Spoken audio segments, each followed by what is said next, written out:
নমস্কার সবাইকে, আশা করি সবাই ভালো আছেন। চলে আসলাম নতুন আর একটি ভিডিও নিয়ে। লাউয়ের ডগা সিমের বিচি দিয়ে খেতে খুব ভালো লাগে, তাই ভিডিওটা শেয়ার করলাম। শুকনা মরিচ সম্বার দিয়ে দিলাম। শুকনা মরিচ একটা পুড়ে গেলে গন্ধ যখন বের হবে তখন 5 ফোড়ন সম্বার দিয়ে দিলাম।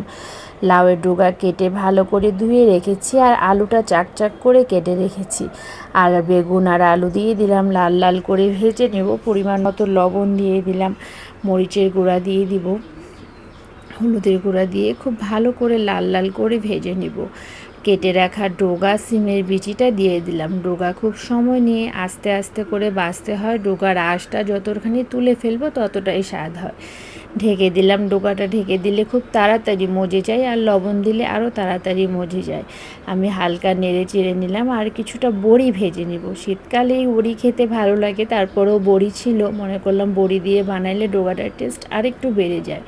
বড়িটা একটু লাল লাল করে ভেজে নিলাম। এটা মাসকলাইয়ের ডালের বড়ি, আর সরিষা, কাঁচামরিচ, রসুন আমি ব্লেন্ডার করে নিলাম।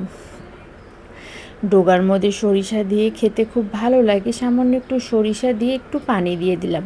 ডগাটা এমনিই সিদ্ধ হয়ে গেছে, খুব বেশি পানি দিতে হবে না। পানি আর দেওয়া এই জন্যই যেন বড়িটা একটু সিদ্ধ হয়ে যায়। টমেটো, কাঁচামরিচ দিয়ে দিলাম, আর একটা ম্যাগি মশলার প্যাকেট দিয়ে দিলাম। সরিষা বেশি ভাজতে হয় না। হালকা নেড়ে চেড়ে ঢাকনা দিয়ে ঢেকে দিলাম। বড়িটাও সিদ্ধ হয়ে গেছে, পানিটাও শুকিয়ে গেছে, আমার তরকারিটাও রেডি হয়ে গেছে।